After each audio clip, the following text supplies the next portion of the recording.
COVID happened, shut down our complete promotions company because we depended on nightclubs, restaurants to get busy.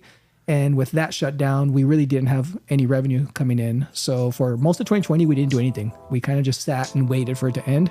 Toward the end of 2020, we kind of realized, like, okay, this is not going away. We need to figure something out. And then Jason's just like, well, let's do the...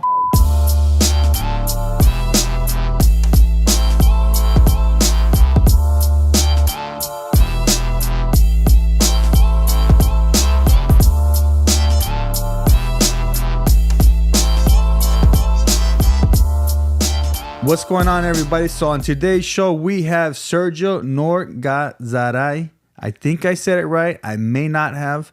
Welcome to the show, Sergio. Thank you for having me, Chris. I think you go by I Found Sergio on Instagram. I do, yeah. I found Sergio on Instagram, TikTok, everything's I found Sergio. What led you to that I Found Sergio? Because I was looking for you and then I found you. Honestly, I don't know. Well, for the longest time, I had a promotions company called Surge Night, so that was my tag. But when I tried to separate myself from that, I just was trying to come up with a name. My last name's too long to remember or spell. So I didn't want to be Sergio Norzagaray. So I was just trying to keep it simple as possible. I was like, I found Sergio. I like it. And then you're all like, come find me on the mountain. Yeah. I like that. So married, you're 5 years in. Yeah. You've been with your wife for 10 years. So it took you 5 years to figure it out. Well, I thought getting engaged was going to buy me like another 5 years. Yeah. I'd be getting married right now. Yeah. But apparently it doesn't work that way. No. Yeah. It's time to go, right? Yeah. So you got 4 kids. Mm-hmm. So you're born in Tucson. Yeah. Is there what happens in Tucson? Nothing. Exactly. Yeah. You don't know till you leave. It was an amazing town. I loved growing up there. And then when I got away, I was like, oh, wow, there's more to this world than Tucson. Yeah. You're like, oh my God, I'm never going back. Yeah. I just kidding. rarely go back, honestly. So you went to high school, Tucson, community college. What's the name of the community college over there? Pima College. What'd you take? Just general classes. Okay. Did a couple, a little bit, and just small kind of education. Yeah. Did you finish, or you just kind of doing it away a little bit? Man, so many people don't finish, huh? Yeah. That's all right though. I think you're doing okay. Well, it took me a couple years to even just go there from high school. I think I was like 20 when I signed up. Yeah, yeah. So you own SJ Real Estate. Mm-hmm. Is that correct? Yeah. What do you guys do? Real estate. Mostly wholesaling is what we do, and that's under our brand Shrubby. Shrubby. So that's another company? That's under the umbrella of SJ Real Estate. So all the companies are going to fall under that umbrella. So that's kind of our marketing company where, people that are looking to, sell their home. Yeah. Is where they go, where we do our Google ads and stuff like that. We also have the Flip Machine, and that's our wholesale dispositions company. So when we're looking to kind of sell properties that we have under contract and work with other investors, they'd be going there. And that's kind of where I think a lot of more investors would know us from. The Flip Machine. Yeah. So how'd you get into wholesaling? Complete by accident. So believe it or not, growing up in Tucson, just kind of, worked and hustled and eventually worked at a software company where I worked there for 10 years. Oh, nice. Learned a lot of marketing operations and stuff like that. Eventually outgrew Tucson and decided to move out of there. And it was between San Diego and Phoenix. Phoenix ended up winning. And when I moved here... You screwed that one up. Yeah, I'm just kidding. Yeah. I love Phoenix. Yeah, Phoenix is great. But when I first moved here, I didn't know a single person. So I'm on MySpace. This is a long time ago, requesting a bunch of people. I met this girl and she just mentioned like, hey, like, what are you going to do? And blah, blah. And she's like, yo, you should come, join me at this promotions company. I'm like, I don't know, I want to do that. But she talked me into it and got into promotions, nightclub promotions from there. So I seen that. So Surge Nights was Surge after your name. Yeah. So you're having a club, a party, or like a... Basically, we're the person that's like the marketing company for the club. Like we bring the people in there for the events and like any kind of singer or whatever they wanted. Yeah, we didn't do too much of that. Mostly it was just about building a brand, getting people to the club and stuff like that. Kept it pretty simple. Yeah, you can do it to the concerts and bring in other people, but like for us, it was solely just pack the club. So how would you run ads for that? Or would you go to other businesses, or how'd that look? No, in the beginning, it was just word of mouth, posting on social media. As we grew, we started doing Facebook ads, and that was a big part of it as well. But a lot of it was just building a brand that when we went to a club and promoted it, people knew, then they trusted Surge Nights that it was going to be a good event. Oh, yeah. Like this is promoted by Surge Nights, and they knew they were going to get like MC Magic or something. Something like that. I'm just kidding. Do you know who MC Magic is? I do. I grew up in Arizona. Oh yeah, that's true. I'm thinking Phoenix area. No, we still knew him back there. He didn't go to Tucson, bro. I think he's bigger. Yeah, he actually went to, I think he had one of his biggest concerts in Tucson. Yeah, I could see that. Yeah, he had like some park event and it was like something ridiculous. He was good back in the day. Yeah. So wholesaling, fix and flips, that's your name in the game right now. Yeah. So I mean, how long you been doing this for? So we've been doing this since 2021. So kind of part of how I got started was as Search Nights continued to grow. Yeah. I got to the point where I had brought in my partner, Jason, and he started being my right-hand man. At one point, he took over the company. I kind of stepped away. Yeah. And just kind of, I guess, semi-retired, stayed at home with the kids and just did the dad life. Got bored and started looking for hobbies. And one of them was fixing and flipping. So I was kind of looking into fixing and flipping. Wasn't really taking it serious. It was just kind of something to keep me busy. Yeah. So we kind of dabbled in that. By accident, learned about wholesaling because we had to buy houses from the wholesalers. Mm-hmm. And then just over that transition of time, kind of just learning, understanding the business. COVID happened, shut down our complete promotions company because we depended on nightclubs, restaurants to get busy. And with that shut down, we really didn't have any revenue coming in. So for most of 2020, we didn't do anything. We kind of just sat and waited for it to end. Toward the end of 2020, we kind of realized, okay, this is not going away. We need to figure something out. And then Jason's just like, well, let's do the real estate stuff. So we kind of decided, what do we want to do? Do we want to flip or do we want to wholesale? We decided to wholesale. So in 2021, we kind of just started the wholesale business. And it was just kind of out of just needing to do something different. Wow. Is this Jason right here? Yeah, the one sitting here in the back. Man, he broke his foot or something. He did. You all right, bro? It was a tough basketball game. Was it? Yeah. Was it against you? Did you whoop him? I didn't go, actually. I was out hiking. You were laughing, huh? I was laughing a little bit. You're like, that's what you get. Yeah, he was talking a lot. Yeah. So you hike a lot. I see that on you're on Instagram a lot. Yeah. And you're always, I seen one where you're like, come meet me. It was like 5 a.m. or something. Nobody ever shows up. Dude, I was going to show up. I'm going to show up. I'm literally started training this week, 15 incline on my treadmill. Yeah. To get ready for you. All right. So Saturday, you're going to be there at 5 a.m. No, I don't know, bro. I just started.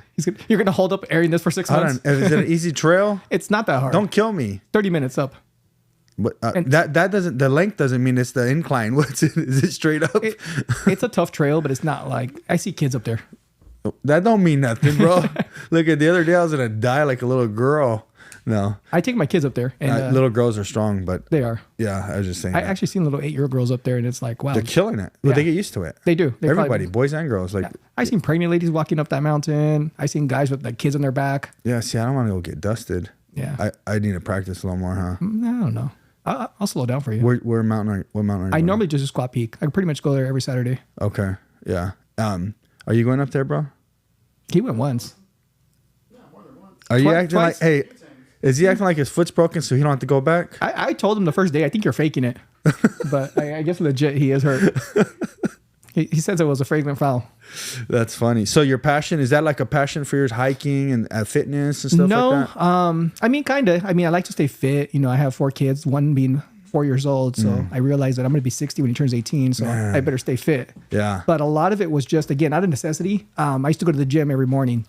And my gym on Saturdays wouldn't open until 8. And I'd be up at 6, 4 in the morning. Ready to go. Yeah. I was like, what am I going to do? Just sitting around. So I just started hiking just because the gym was closed. Yeah. It's not because I love the views or, you know, the nature. It was just like, let me do something hard. Yeah. Because everything else is closed. And I ended up liking it. You know, I don't go hike different mountains. I'm not searching for like a better mountain. It's just like Squat Peak is closed. Everest ain't on the list. Yeah, no, it's just like, you know what? It's the nearest mountain nearby. I can get up there in 30 minutes, down in 30 minutes. It's a great workout. That's It's nice. the one by the zoo, right? No, that's the one that's right off Glendale. Oh, that's and Papago, 24th. huh? Papago, yeah. Squad Peak is where at? Squat Peak is right off like Glendale and like 24th area. Oh, yeah. North Mount. I think they call it North Mountain Phoenix or something like that. Yeah. I live by Thunderbird Mountain. You know where that's at? You don't know. Thunderbird's at. You don't know because you don't search the mountains. I don't even go to Camelback. People ask me if I go to Camelback. I'm like, that's too far. I'm not going to go all the way over there. That makes sense. You just get used to it and just do it. Yeah. It becomes a routine. Hey, pretty much that's what it is. Just get up, go hike, get a good workout in. So you're in a real estate game, and I'm looking at the real estate game, you know, because we're here, I'm a contractor, and I've always liked real estate. I've done, you know, some fix and flips in the past, own a couple buildings. You know, obviously we're in the world of real estate, you know, so you're in it. And did you find that this is something you needed the whole time? Like you like it, or are you just kind of doing it to make some income? Like I'm curious in your mindset, because a lot of people want to jump in because it's hot, or they're looking at someone online, you know, because there's a lot of people online right now, some big influencers. We got a few here locally. Yeah. We got probably 2 or 3, really 4 maybe, really, really big guys. Yeah. So like, what's your thought process on that? I always get asked, like, is this my passion or did I get lucky finding what I love? And honestly, it's not. Like, promotions wasn't. I did that for 10 years. We turned the promotions company into $1 million company, which is obscene for just being nightclub promoters, not actually owning the clubs. And when we fell into this, kind of same thing. I think I love marketing. And in essence, that's what the promotions company was. In essence, real estate's our product, but we're marketing to distressed sellers. We're marketing to people that want to sell their house for cash. So it's a marketing company first. And I think that's what I love more than, the actual product being real estate. It's great cash flow. It's fun. I can't complain the luxuries and the freedom it's given me. But at the end of the day, I think no matter what I did, I enjoy the marketing journey more than probably like saying that real estate's my passion. That makes sense. So was it hard to get in it? Yes and no. The concept of wholesaling is super simple.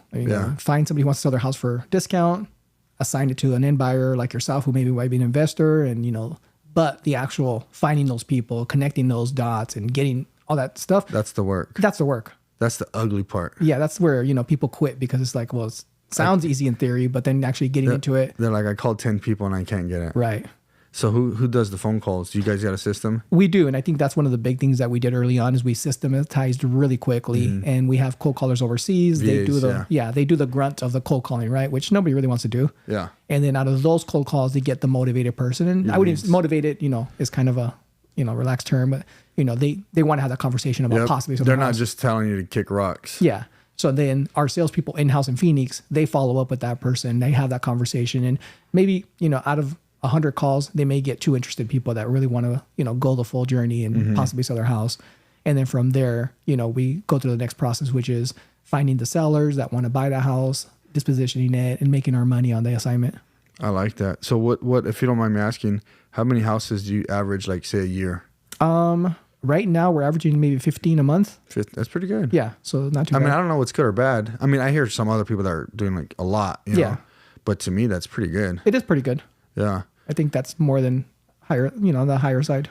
I think so. Yeah. Smaller guys probably doing like 3 to 5 or something. Yeah. 15 is, and then, yeah. So is your goal to get up to like 50 to 100? I mean, that'd be nice. I just think realistically, you'd have to really scale up pretty high to do that. Big team. Yeah. Yeah. Because, realistically, I think one guy can maybe get 1 solid contract per week. Okay. And, it's 4. So, you'd have to do quite a bit of a big team to get those numbers. And right now we're only dealing with, off-market properties. There's people that are in the game doing, on-market, working as realtors, doing a hybrid of both real estate and wholesaling and stuff like that. With us, it's just wholly, nobody's here is licensed.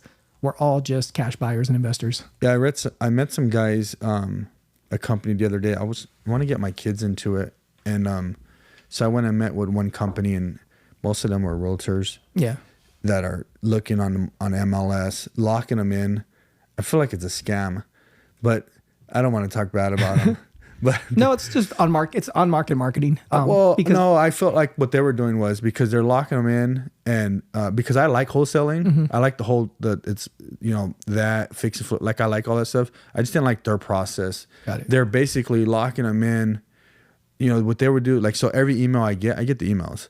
And then I started double checking the houses, so they're like, hey, buy this for $450, right?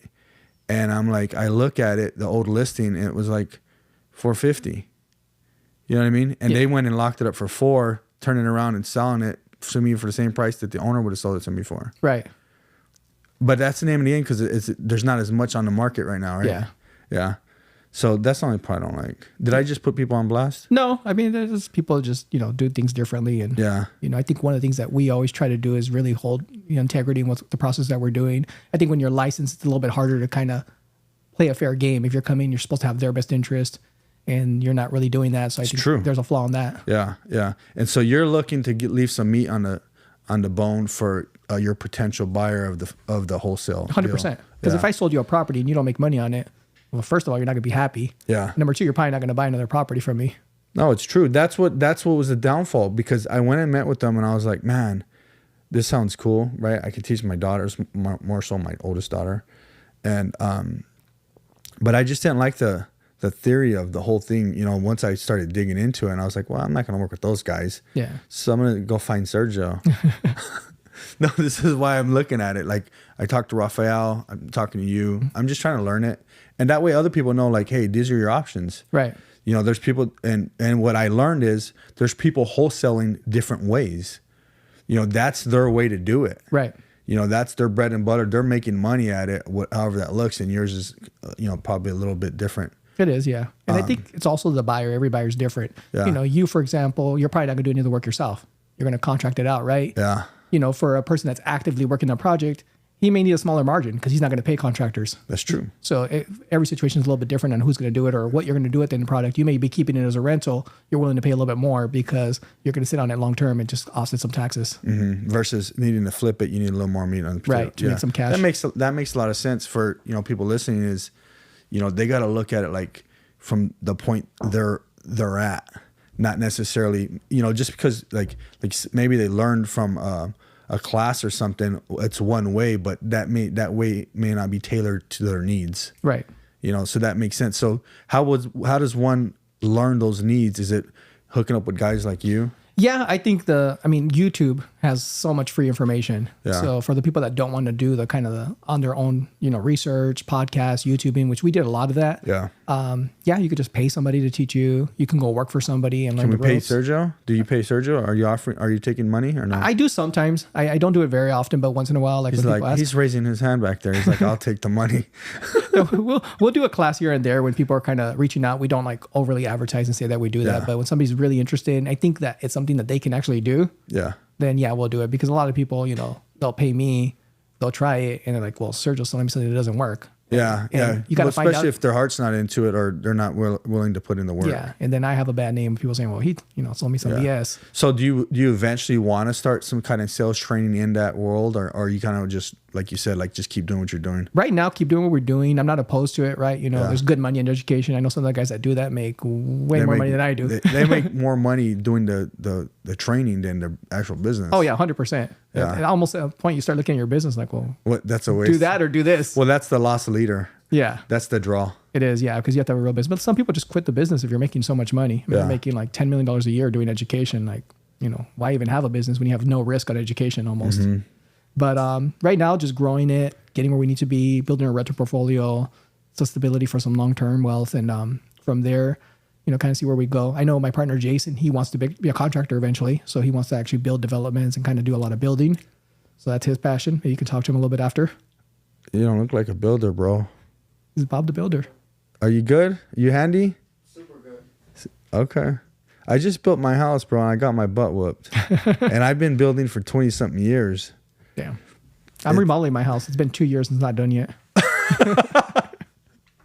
We'll go do it. Hey, why did you go do it? I told him. I told him don't do it. Don't do it? I have the setup for him. Listen to me. Well, to be honest, we do like small flips, like, you know, lipsticks, carpet, paint, nothing crazy. This was like a full gut job. Yeah. So I hired somebody to do it, but you know, Didn't everything. finish. Well, it's still getting worked on. It's gonna be 2 years in March, so it's not 2 years Is yet. it the same person still working on it? Yeah. Is it your cousin or something? No, it's not a family member. But everything that could go wrong, every mistake that could happen, every delay from like permits, everything's gone wrong. But at this point, I'm just like, you know, when it's done, it's done. Dude, that sucks, because I've been in those, and like we did a remodel on like a house a couple houses ago, and we lived in it. It was the one and only time I'll ever do that. It sucked. It was so dusty all the time. So we're not living in it because it was like down to the studs. Okay, thank God. No. This is like literally everything got torn down except for like the roof and the studs. Yeah. So everything's brand new in the house. No, we went to go live in one of our rentals, which honestly is just like, I always say, like, you know, God's looking out for you, because right when the project was going to start, we bought a wholesale deal. It was a rental that we had just vacated. The guy wanted to get rid of it. And it's like, hey, it's turnkey. I already fixed it up. It's empty. And it was in my neighborhood. I was like, oh, we'll just move in there. That's convenient. So it worked out, because the alternative was I was going to rent another house because I wanted to stay in my area. Yeah. And it just all worked out. So it sucks because it's a 3-bedroom condo for my family, but it's ours. They can mess it up a little bit. I'm not worried about the lease ending and stuff like that. Yeah. And then just clean it up and rent it out again. Yeah. Yeah. So it all worked out. Oh, doing it's funny because everyone I talk to, like, it's like you hear those stories, like the mechanic doesn't fix his own cars, the builder doesn't fix their own houses. It's like kind of true. Yeah. You know what I mean? Because you get so busy doing what makes you the money that you don't utilize those skill set at your own home. Well, it was a bigger project than we thought we could take on. Yeah. And yeah, because we've never done anything like that. And it was like, well, do I want to try my first one on my own house. Yeah. And I thought, well, I'm going to take 2 years to do it. Well, it turned out it was 2 years anyways. Yeah. I probably would have been okay doing it myself. Are you adding square footage? We did. We had a square footage. Yeah, we did everything. Kitchen got moved to a new location. The garage got extended. A new room got in the back. Like everything got changed. Where are you at in the process right now? So right now the drywall's up. It's pretty much, we're almost at the finish line. The problem is like the last delay. So they ordered sliders when we're supposed to have French doors. And they were in crates, and we didn't realize this toward like closer to the end because they've been sitting there. Oh, how long have we had them for? 8 months or something? Oh, they were there for a while. And then when they opened them up, and they're like, wait a minute, these aren't French doors. And I needed 2 of them, one for the master and one for the kitchen. So then that took 3 months to get the new ones in.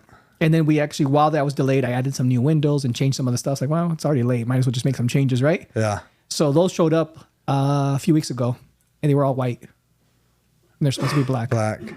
So they were able to get the French doors in black, but we're still waiting on the windows. Yeah. But that's been pretty much the last 3 months. So it's out of your hands. Yeah, so waiting on that. But the inside's almost, I mean, the plumbing, electrical's done, the drywall's up. Cabinets are in? Cabinets are done, but they're not in. Yeah. So it's just pretty much waiting on all those windows and doors to be put in and just, but it's been stuff like that all the time. If it's not one thing, it's another thing. It sounds fun though. Yeah. You learn what to do and what not to do, huh? And you're like, I'm not doing this again. Yeah, definitely not doing this again. Hey, my wife too. Like, if we ever do this again, we're not moving into a condo. We're going to live in our house and go buy another one, or it's going to be like, yeah. Because it was supposed to be originally like 3 to 6 months. Yeah. And yeah, now it's going to be 2 years. No, it's the same thing with us when we were doing the house. It took like 2.5 years and just took all my time, like every bit of my time, way too much. And so next time I do it, I'm just going to hire a GC. Yeah. I mean, I'm fully capable. Like I had to learn a lot, but it was just a waste of my time. I'm even thinking the backyard still has to get done now. That's going to be another whole project. Yeah. Because I was thinking like, all right, it's going to be easy. Now I'm thinking like, well, how long is the backyard going to take? And landscaping is pricey. It is. Yeah. So I'm glad you're finishing your house. You're killing the game. So in the real estate game, you're right downtown. Mm-hmm. You're in a high-rise building. We are. What's the purpose of having a great location for your business? I think it was more for hiring the right people. Okay. I think even for myself going in, we could have got like some cheap, all on the wall somewhere, wherever. Like my office? No, your office is beautiful, by the way. It's huge. Well, it's kind of in a hole in the corner. Well, it's industrial. Yeah. I don't think you're going to have a drywall company in downtown Phoenix. No, it's true. So it makes sense for, Yeah. but for us having a sales team. So when we were looking for office, I kind of envisioned kind of like a Zillow, Google type thing. I wanted something that was modern, cool, that when people worked here, they felt like, wow, like I'm working somewhere important and somewhere big. And that was kind of the whole goal. And I think we've built that a little bit. Like people, it's kind of like, they come in here, they're proud where they work at. It's a beautiful space. We do all the free amenities like free Red Bulls for them and snacks and stuff like that. Man, I'm going to go work for you. TVs everywhere, music and stuff like that. So it's a really fun place to work. It's where if I was going to work, I'd want to work there. Yeah. And, cool modern furniture and all that cool stuff and stuff like that. So that was I was actually Googling like, what does Zillow's office look like? What does Google's office look like? Obviously I don't have their kind of money, but I wanted something comparable that we could offer. Mm-hmm. So it's, it's kind of, I don't know if it's worth it because we do pay a lot of money for that office. Yeah. But, I think it's all said and done. It's been a good journey. I think if you feel good about doing it, Yeah. like I think if it makes you feel good and it makes your team feel good, I said something the other day. I was like, I was talking about how I kind of fell out of like love of what I do, like the trade I'm in type thing. And I was like, well, I love the people I do it with. I do it, sometimes we're doing it for everyone else. Yeah. It makes us feel good watching them feel good. You know what I mean? It is. So I like that because I think so many people want to just start doing stuff and they don't think about like say locations and how your team feels and so I was watching that from you. I was like, man, I think that's what when we wanted to bring you on. I was like, this guy's pretty good. Like he's hiking. He's got you could see the view in your office, and I'm like, I know he takes care of his team. And so many people, they don't get it. Like you have to invest back into your team. You know what I mean? What would you say about like that whole theory of investing back in your team? Cause I do see a lot of people that don't they just want all the money and they don't put nothing back into their company. Like, what do you think about that? I think you have to invest in your team because like you said, especially with wholesaling, for example, it's such an easy thing to do. Like it's not hard, right? Anybody can go out there and do it on their own. and what's keeping them there. And I think a lot of it is the culture that we've built. That I think the guys truly love coming and working with each other. Like we can be picky who we hire. We all like each other. And I think when I hire people, I always tell them, like, number one, beyond you being a good salesperson, you got to fit in. It's culture is going to be first, because I don't care if you're the best seller in the world. If everybody hates you here, it's not going to be a good fit. Like, I don't want to work with somebody like that. They don't want to work with somebody like that. So culture is going to come first, that we all get along, we have fun, we can mess around, and that we're comfortable being at work with who we are, right? Yeah. I don't got to walk on needles to walk around the office and worry about HR. And I think the next part is like, are you investing? Are they making good money? Building a comp plan that, is beneficial to them, building processes that make their job easier. So when they look at it, I could do it myself, but like, I love coming here. I make good money. I have no worries, no headaches. I don't have to take the risk. And I think that's what we're trying to build, something so amazing that like, it's worth working here, that it's better than doing it on your own. Yeah. It's hard doing it on your own. Like, you've been in business. This is your second business, right? Yeah. I'm in business. It's super hard. Do we want everyone to do it? Yeah. But it is challenging. Yeah. It's not like some people kill it. Like they just go out there and start making a ton of money, right? Which is good. But sometimes you're just, it takes you 10, 15, 20 years or whatever it is. I mean, look at people like Grant Cardone. I don't know if you pay attention to Grant Cardone, but the dude's been, I think like 20 something years. And like 15 years before he started doing okay. No, yeah, he was doing like those seminars in hotels, lobbies, and barely getting by. For years, We had the opposite experience. Our first year wholesaling, we made a ridiculous amount of money. Just a lot of success. But year two, we experienced the growing pains, the market changing, and, we really struggled year two, kind of like learning from all the mistakes. I mean, when you're making a ton of money, you can make every mistake in the world. Yeah. You can overpay for stuff. You can screw up every process. And we were lucky that first year. It's almost a curse and a blessing. Like, we got lucky, but we learned the hard way. The second year, it's like, okay, it's not always going to be like this. And going into year three now that we've been doing wholesaling, we've learned so much. There was months where my guys made more money than me, you know, because we were running the business. I had to pay the rent on that big, nice, beautiful building and all the stuff we had to do, right? So, we've learned a lot that, I think we're experiencing some of that on the second and third year, where it wasn't as great as the first year. Lucky for us that all those things that we learned, all those processes that we created have helped us keep getting here, because a lot of people did go out of business in wholesaling in the last couple of years. Oh, have they? Yeah, and they went on to solar and a bunch of other stuff. Jumping to the next shiny object and stuff like that. And we stuck with this and said, okay, we know this works. It's not going to disappear. Let's just get better at it. Yeah. So you have your partner. He's here hiding with a broken foot. And like, what do you say to people that want a partner, or them say like, oh, I'll never have a partner? Because there's pros and cons to all of it, right? Yeah. And personality also, that depends on that. But like, what's your experience of having a partner? Because my wife's my partner, but I don't have another partner. I plan to, because we're in the process of starting other new businesses and stuff with partnerships. But we haven't started working together. Right. What's your feeling on that? What's your thought process in that? Early on, when I started Search Nights, I started it by myself. Yeah. And I will say I had that mentality that I wanted to do it by myself, because I think it was maybe ego of like, I did it on my own. But I've learned that you can go a lot further with a partnership. And, I've been lucky that Jason's just been an amazing partner from day one, because I talk to a lot of people that have been through bad partnerships. It's like, I'm never going to do this again because they had bad experiences, right? I think number one, our values align.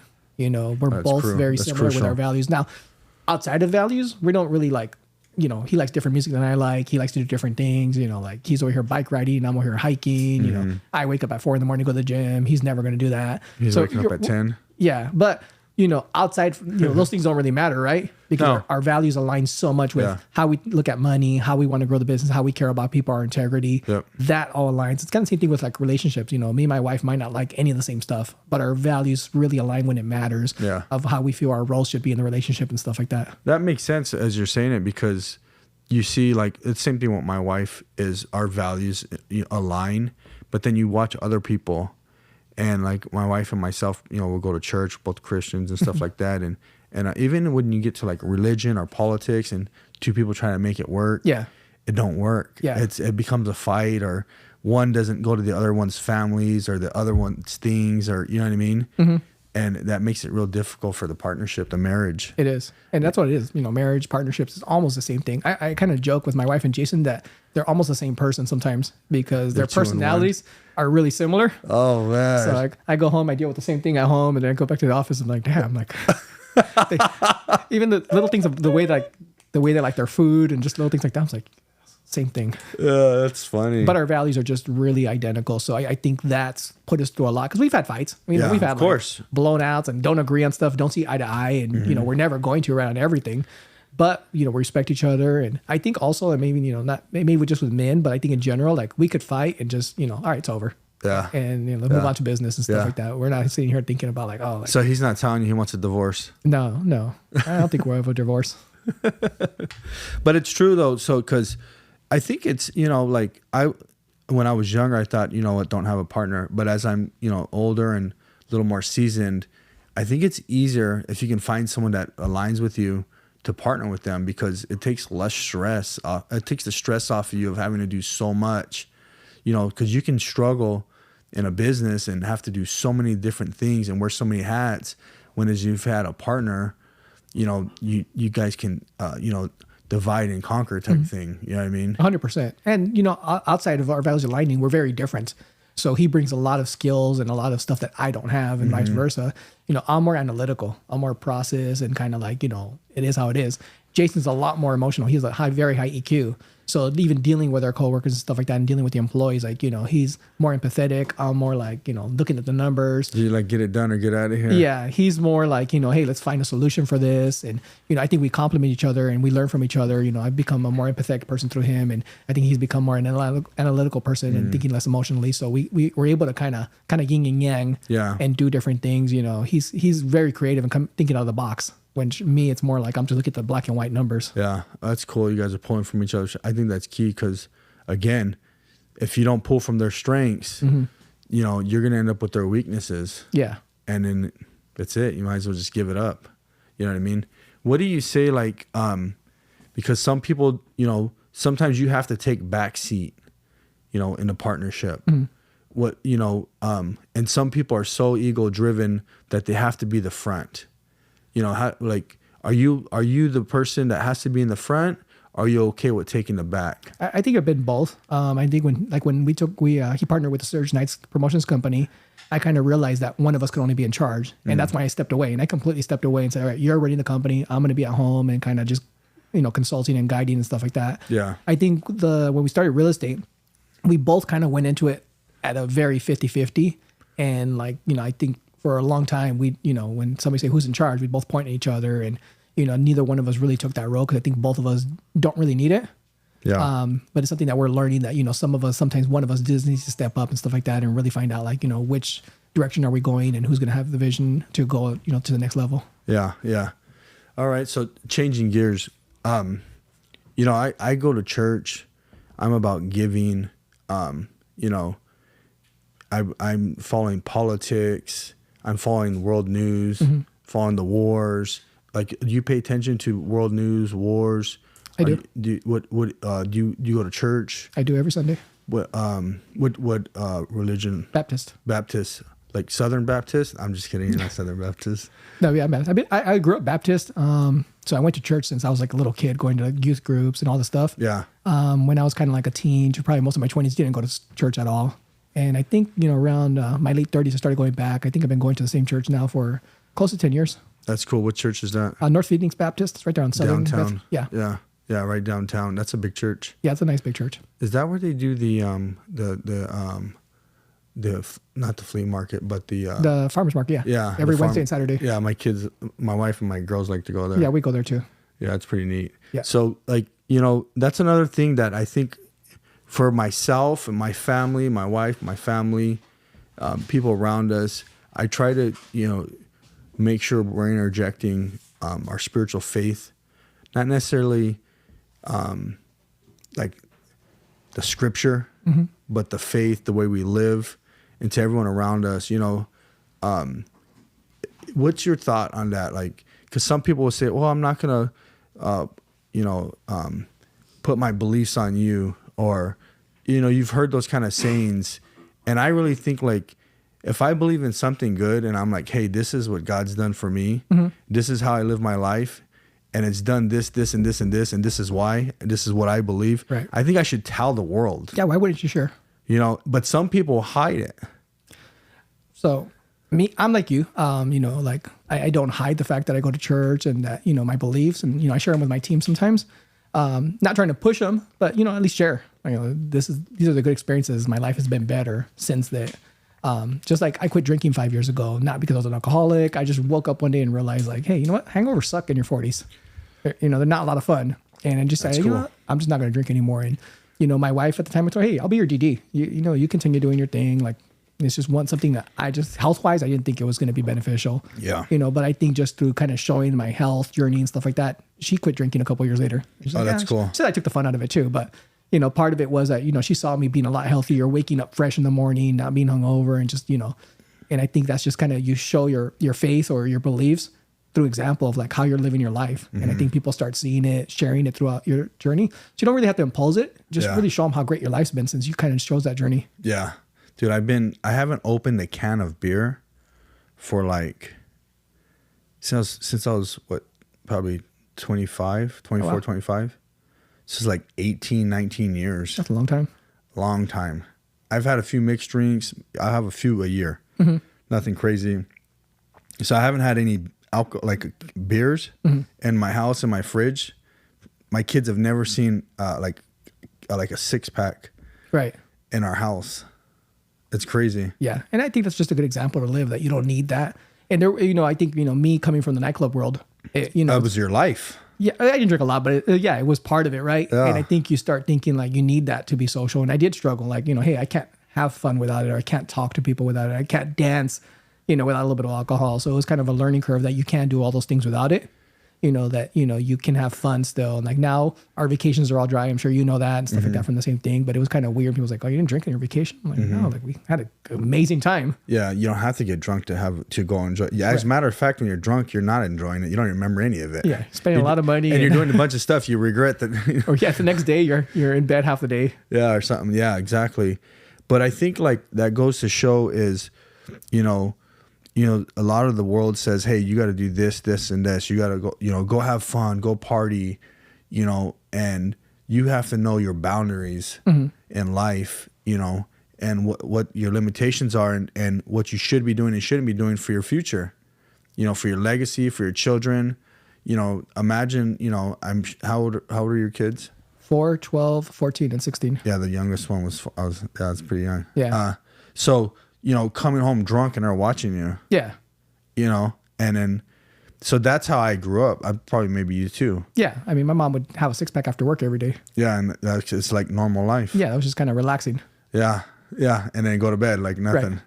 That's like my mom and my grandma and them too. Same I remember when my kids were younger, even just, in the morning they want to play and you're just like, you have a headache, you're tired, you're just like, I don't want to do this. And you're reluctantly doing it. Even when I first started going to church, going to Sundays, hungover. I remember being in church. I was like, well, but I told myself like, no matter what, I'm not missing church. Yeah. And I think for the first couple of years when I started going back, I did not miss a Sunday for probably like 3-4 years. That's cool. Because I told myself like, if you're going to drink, you're going to show up and suffer through church. Yeah. But now it's just amazing. I wake up early. I feel good. And it's just like, my youngest will probably never see alcohol in the house. And what's crazy is, so I watch a lot of podcasts and listen, a lot of things, but a lot of the wealthy people don't drink. Yeah. A ton of them don't. It's the people that want to be flashy. Yeah. That are drinking or, haven't got rid of the habits, Well, it's a depressant too. I mean, how do you celebrate by getting depressed? And I know they don't feel that way, but that's what it is. Then you end up with a DUI. Yeah. You end up with all this mess and you're like, man, screwed that one up, Well, I mean, I don't think I've ever made a good decision when I was drunk. No. So, I mean, nothing good's really come out of it. Yeah. Even I've had, some mixed drinks and stuff, but I have not been drunk since I was a kid, since, young adult, whatever.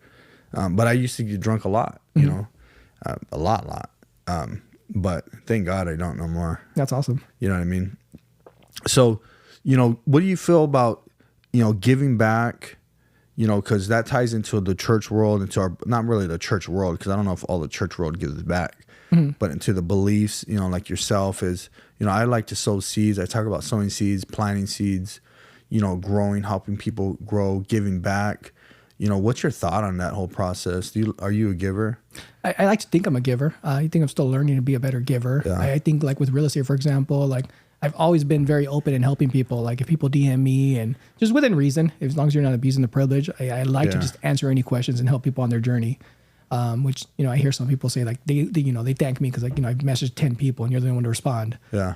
So I'm always, people say like, hey, the office is open. I'm here from 9 to, 6 every day. Just show up, and I'll talk to you and I'll help you out, answer any questions, again, within reason, somebody there, 24/7. And you can't tell them all your secrets that you worked your butt off for. Yeah, honestly, I share almost anything. That's I good. really don't hide anything because first of all, I don't think that anything I do is a secret. Yeah. There is no secret sauce. No, The same thing it's out there. Yeah, same thing with promotions. People's like, oh, what's your secret? Like, like even if you knew my secrets, you knew my blueprint, and you knew everything, you're not gonna outwork me. So I don't really worry about like, giving too much information. I could be wrong. Maybe I'll look 10 years back and like, oh, I should have held some of that stuff back. No, I think so. I mean, if it was like intellectual properties, Yeah. It's a different story. But what we do is not rocket science. No, it's all over social media. Yeah. It's all over YouTube. It's all over, you go to the next course and it's right there. It's all there. Yeah, I think about when giving, because I think these young entrepreneurs, the biggest thing I think is we have to give, because you're setting up the land for the rest of your life, the horizon. You know what I mean? That harvest, because the harvest grows. Later on in life, you start seeing this stuff come back. Yeah. I believe everything comes back. The Bible, there's scriptures about like what was taken will be given back to you. And then also what you give will come back. Yeah. Tenfold, hundredfold, thousandfold, whatever it is. So that's why I'm a big proponent of just keep giving. That's what I told you about the podcast. Like people get to meet who Sergio is. They get to learn about him. He's giving nuggets, and that's where we're giving. Yeah. You know what I mean? And I think also with the giving, a lot of people get caught up with like they're waiting for that back. And, I agree with you. I think, it does come back, but I don't sit here waiting either because, maybe, of 10 people I help, only one of them really gives back. Yeah. But that one person makes up for the 9 people that didn't give back. Yeah. So I think not sitting there expecting that, it's always going to come back to you because some people aren't, they're going to run with it and you'll never hear from them again. Well, and you may not even get the blessing from it. Your kids, Yeah. maybe. Yeah. And, we had a couple guys that we helped a couple years ago. And like, I think a year later, they brought us to their office and it's like, hey, like those 30 minutes you gave us changed our business. And it's just like, we're so appreciative of anything you need in the future. Let us know. And it's like, to me, it was something I didn't remember. Yeah. So it was just like, we messaged you. You said, come in. You gave us your time. You answered every question. And it kind of set us where we ended up going. And imagine, because there's a lot of, I tell the story too, is like, there's a lot of people that won't help, right? Mm-hmm. When I started the company, I couldn't get, we were in the drywall industry. I couldn't get one company to help me with nothing. Yeah. You know what I mean? I had to get help outside of the industry, when I needed help from within the industry, because you need like some techniques or whatever it is, right? And so if we can help people, if you can help someone, within the industry or close to the industry, that's really cool because these young kids, they don't have no one, they have YouTube, Right. But people, we get so busy in our day and our grind and the hustle and going after the dream that we don't want to show anybody else or even give them the time of the day. You know what I mean? So that's why, like, I started, we started the AZ Up and Comers for the podcast because we're like, okay, let's give them the platform. Right. Let's give people the platform, whether it's 10 people watching it or 1,000, right? There's a platform Right. that they didn't have before. It's out there forever. Yeah. And it's like, and because you can go, like, if you go and message, Ryan, you're not getting on his platform. No. All right. Right. See? And that's what I'm saying is like, if we can help that next, so you got to get your podcast started. I will. That way, list. No, we're going to do it like next week. Next week. But that way we can help people. Yeah, 100%. You know what I mean? So what, going back to your business world, business life, you interject your church.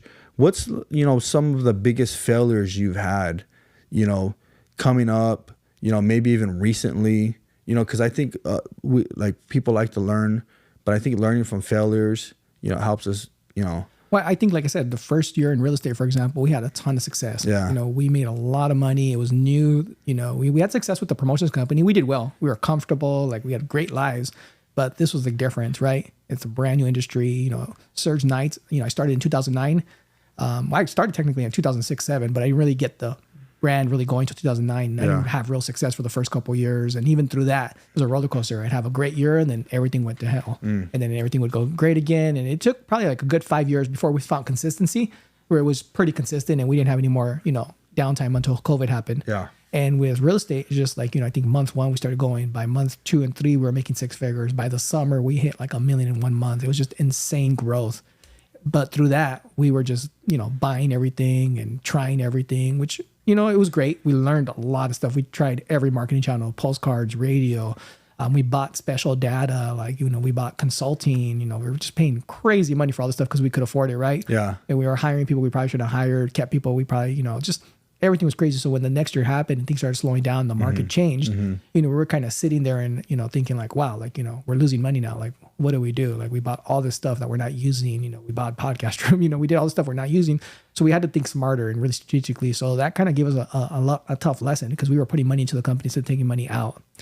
So what would you say? So someone's watching and you're saying basically we did really good. Then we kind of took a dip. What could you have done differently to prevent that? I know we've talked about this a little bit. And what would your advice be to that person that's watching and say, hey, watch these couple things? Because sometimes we get caught up in our own hype. Right. I think one thing that we told ourselves was we're going to just wholesale and probably just stuck with that because we started having success and we're like, well, we can conquer the world. So you branched out too fast. Yeah, we started doing flips when we had told ourselves we're just going to be a wholesale company and we're making so much money. Let's just do flips too. We bought a bunch of rentals. So we're over here just, dumping money in rentals, which we had never had a rental in our lives. We're scaling to multiple flips in 1 month. I think we had like 6 right before the interest rates, changed and stuff like that. So we're sitting on all this, inventory. And I think had we just stuck and said, we're going to just do it this way and stick with it, I think we would have been in a better position. We started trying all these different marketing channels when, the one that worked the best was SMS texting for the beginning. And I think just sticking just with traditional. it. Yeah, just stick with it. Cold calling to this day still been one of our best marketing channels. But sticking with it, getting that in. Something I've learned is, it takes probably 3 to 5 years before your business really stabilizes, right? That's how long it took for the promotions company to stabilize. And, us in year 2 thought we were already like kings of the world and started just, we're going to do this and do that. And, it's all still in the real estate world, but it distracts you from just getting really good at your core. Yeah. And I think that's, something that I would say, like when I tell people like, it's going to get, shiny object syndrome. You're going to get distracted, like stick at what you're good at. Yeah. Get really, really good at that. Yeah. And then start branching off and trying new things. I believe the same thing, especially the young adults right now, I'd say from, 18 to 28 or something like that, 18 to 25 is there's so many things out there they see on social media that they want this, they want to do that, they want to do this. I'll talk to the Salesforce kids. I'm saying kids, but they're young adults. They'll want to do solar, then they'll want to do life insurance, then they'll want to do fix and flips, then they'll want to go it's like you said, the next trend, and they never really get good at one thing. 100%.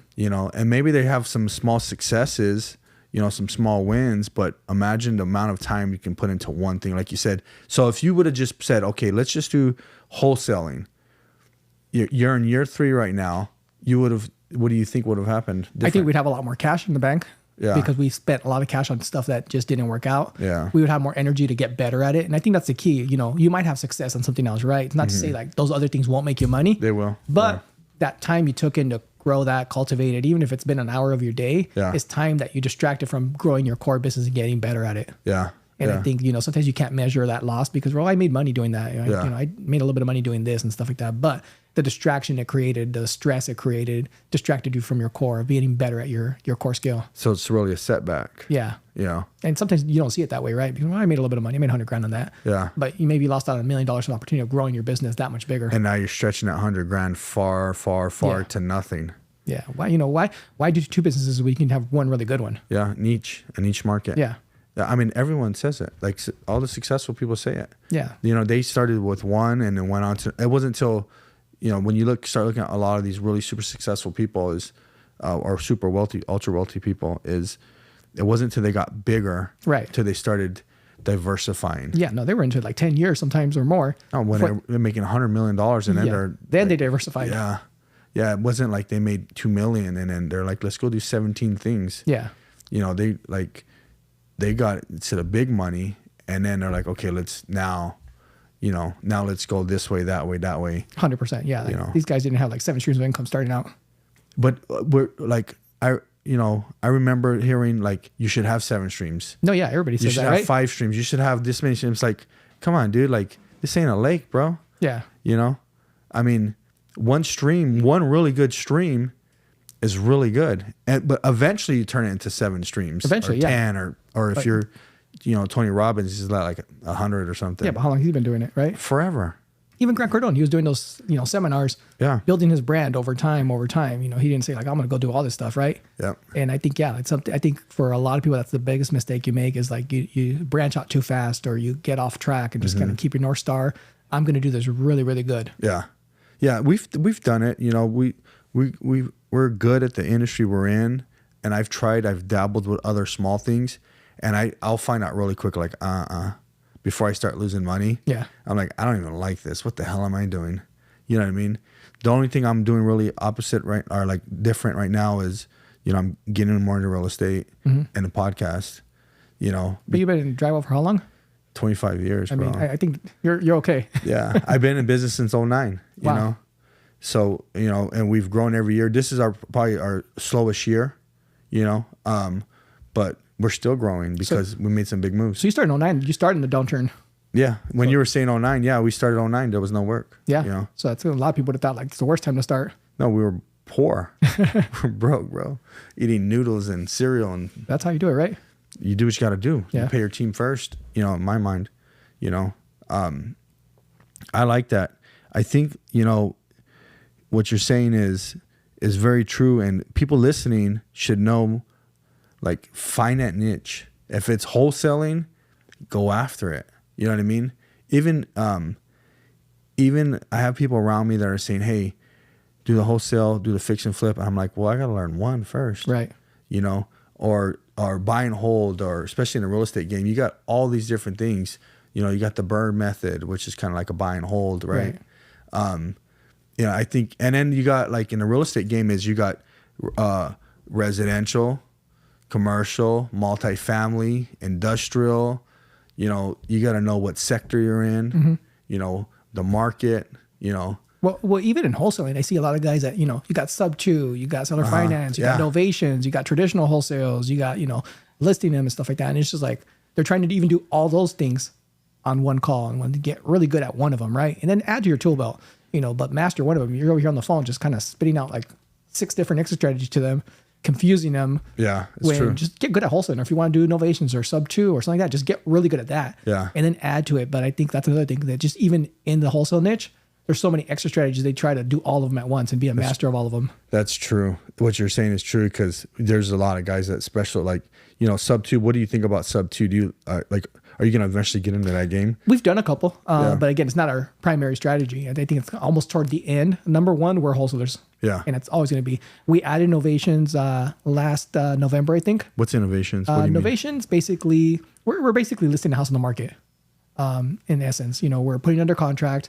The house is, there's some motivation to sell it, but they can't go down to that 60%, right? They can't go, really, really low. Yeah. But there's still some need there. And in essence, what we're doing is we're getting them a fixed price that we're guaranteeing them, and then we're putting it on the MLS for them and bringing in buyers to it. Oh, well. So you're kind of managing the whole... Yeah, it's almost like a concierge service that we're saying, like, we're going to handle everything. We're going to handle the close. Don't worry about anything. Even if there's any, stuff that comes back from the, the inspector, we're going to take care of all that stuff. So you're guaranteed that number that we're agreeing on. And then we can bring some end buyers to the situation, because a lot of people are in situations because they need help one reason or another, right? Yeah, They're in of some kind of course. situation that the traditional sale doesn't work for them. Yeah. But in essence, novation just basically means that we're substituting that contract with another one, which is one that comes from the end buyer. Yeah, see, I never even heard of that. Yeah. And the Rich Novation's King, he taught us, a friend of mine, it's when the market changed and it was really hard to get deals. He came, taught our team how to do it, and we started learning that strategy. But wholesaling is still our number one strategy. Yeah. That's probably our second highest. Innovations. Yeah. And then That's sub kinda 2s cool. and stuff like that, I would say like 1% of our deals are that. Yeah. And if- I mean, what's his name's good at it? Pace? Pace. Yeah, he's a king at it. Yeah. But like you said, that's all he does. Yeah, that's all he does. And his best friend Jamil doesn't do it. Yeah, he does wholesale. Or Yeah. what does he do? Like wholesaling, right? Wholesaling, yeah. Yeah. So he's a wholesaler. They're best friends. They hang out all the time. And even them knowing, hey, I got the best guy at Novations, the best guy at, sub 2s in the world next to me. I'm going to do my thing because I know I'm good at that. Yeah. And I think that's something, there's a lot said there that people kind of forget. Like, you don't have to do it all. Just get really good at what you're good at. Yeah, those are two guys that are killing it right here in the state. Yeah, two of the biggest ones in the country. Yeah, that's true. Yeah, Pace is killing. He's all over the place right now. Yeah. So, Jamil, are you like, do you follow him? Yeah, I follow them. Did they mentor you? No. You have to pay, huh? I think you have to pay, yeah. Pay the money, bro. We haven't done a lot. I think the only mentorship we did Steve Trank's mentorship. Is he local? Yeah, he's a local guy. When we first started out, we were having like a lot of success, like I said. And we knew that, the biggest hiccup we're going to have was just operationally, we were moving too fast. And I think he was one of those operations guys that was really able to kind of help us and give us a good game plan on how not to crash and burn too quick. Yeah. Yeah. So what do you think in your real estate game? Who's the most influential people you've either followed or learned from, whether they're state or, whatever? I think Pace is a big one. We've learned, I think, what he does up choose, what we've learned by watching his videos. He never paid for his mentorship, but just, the content he puts out is so good. I know Jason, even on some of the deals that we've had, he's literally sent Pace's video to them to explain the process better than we could explain it over the phone. He'll be like, here, watch this video. This is exactly what we're going to do. And I'm like, oh, that makes total sense. Because he explains it so well, right? Yeah. I think Steve Trank's something that we still follow and we're still friends with, and I think he's given us great sales advice. Nice. So there's a lot of great guys out there. I think it's kind of just choosing who's gonna, kind of connect with you, and you kind of get along with that, because there's so many to choose from. Bigger Pockets was kind of the first thing that put us on the radar for wholesaling. Yeah. And that was actually Jason that kind of, started listening to Bigger Pockets, and he brought that in and said like, hey, these guys are awesome. What do they call it? What is it called when you go driving for doors or something? Driving for dollars? Yeah, that's like their thing they would do, huh? Or, they do everything. I mean, Bigger Pockets is pretty much the #1 podcast for real estate. So they cover like everything. Everything. Yeah. But we drove for dollars. We tried it all. We tried a little bit of everything to see like what was our niche going to be. Do we want to door knock? Do we want to drive for dollars? And we kind of realized that our model is going to be virtual. Yeah. We're going to cold call them.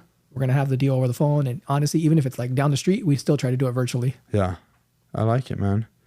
So as we wrap up, what's something you'd want to tell the listeners, your followers, that one piece of advice, whether it's, an entrepreneur or, just some kid, not knowing what they want to do? I think consistency, find what you want to do and just stick with it, because, some people, it may take them a month to get success. Other people, it may take them a year.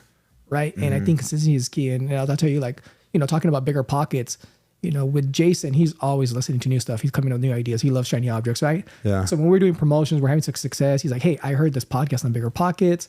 They're sending out postcards to people, and then we hire like an answering service, and it's going to just pretty much be like automated. And then we're going to get people that want to sell their houses.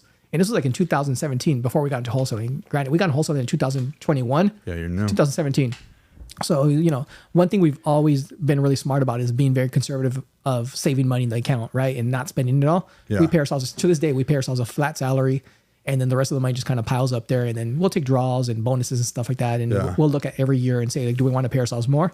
So the account had pretty good substantial funds. And he's like, do you want to spend some of this money for this venture? I'm like, yeah, sure. Why not? So we did the whole program. We bought the postcards, we bought the addresses, answering service, and we mailed them like, I think every other week or something, like whatever the process was for like 3 months. We got 3 phone calls. 2 of them were like, stop mailing me crap. The one was like something else complaining. Leave me alone. Yeah. So we finished the 3 months and we're like, well, that didn't work.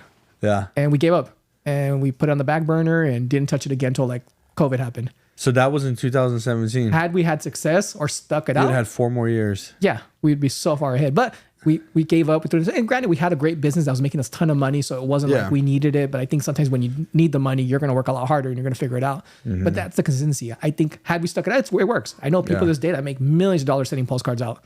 That niche works, right? They all work as long as you stick with it.